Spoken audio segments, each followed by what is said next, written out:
Every Tuesday after Monday Night Football, we come in on Tuesday, and we call it our herd hierarchy. I spend way more time on this than a grown-up should, but I'm into it. And here we go, our top 10 teams I've seen in the NFL.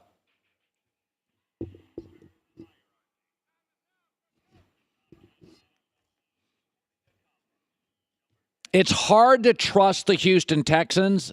Reportedly, I'll put them at 10. They're making a deal with Denver wide receiver Demaryius Thomas as we speak. And they play him this week. 5-game winning streak. Deshaun Watson has been unbelievable, and it's remarkable because he's been beat up physically. He couldn't fly on one of the team trips. He had to take a bus. He's completed 67% of his throws during a 5-game winning streak, 10 TDs, 4 picks, 105 passer rating. J.J. Watt is having a great year again. He's healthy. 8 sacks, most tied in the National Football League. It's hard to trust this franchise. But if they're making this deal for the wide receiver, it tells you after losing Will Fuller, they're all in. They think they can make a run in the AFC. Hard to trust them. This is as much as I can trust them. I've got them at 10, the Houston Texans. I got to give Pete Carroll credit. Seattle has done a remarkable job. Right now, they have the league's #1 rushing offense and the #1 scoring defense since week 4. Much like New England, they kind of punted in September, reworked their offense. They are running a higher percentage of run plays than any other team in the league. 53% of their plays are run plays. In a passing league, that leads the NFL. They're also top 5 in defense. Their pass rush is a little hit and miss, but Pete Carroll's strength has always been defense. They're playing great defense. They're not turning the ball over. Their turnover differential second in the NFL plus 10. That's a very Andy Reid, Kansas City feel. I thought it was a rebuilding year. It's not. Seattle's for real. Dominated Detroit as a road team. Impressive this Sunday, Seahawks 9. Pittsburgh Steelers are an interesting mix of dysfunction, lack of detail, and uber talent.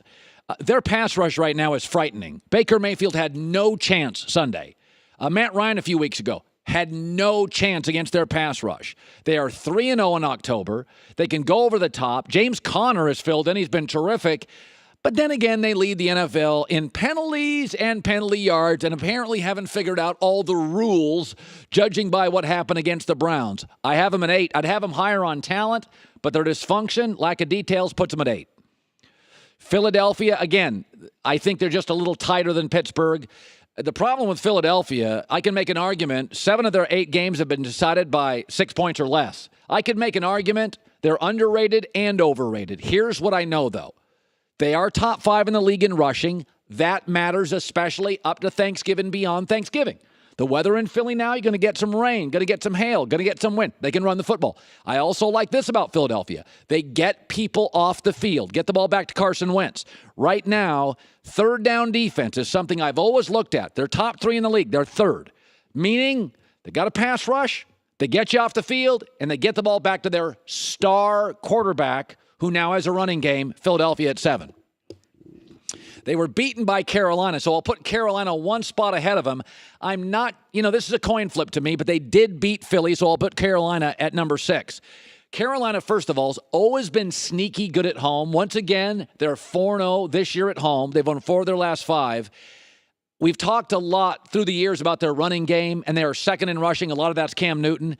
I got to give Cam credit. I didn't know with Norv Turner. Cam's got his money. He's got his MVP trophy. He's got the fashion. He's got the commercials. Would he be coachable? He's been terrific. Multiple touchdowns, 6 straight weeks. That's never happened in Cam's career. Remember what for years I called him roller coaster Cam. You're going up, you're going down. You're going up, you're going.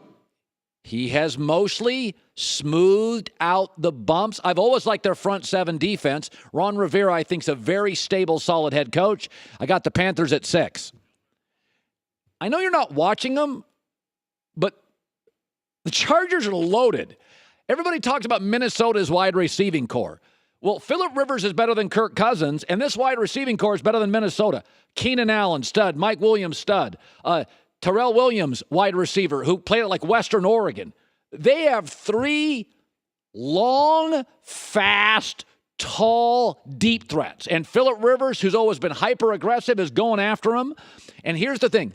The Chargers have had talent for years, but they always kind of like gave games away. They have the second fewest giveaways in the NFL. What they've done, I talked to their front office in the offseason. They said, we love our talent. We've got to stop beating ourselves. If you look at who's beaten this team this year, Rams, Chiefs. Like, if you go the last 2 years, the only people beating the Chargers are like the New Englands, the Rams, and the Chiefs. I have got the Chargers at 5.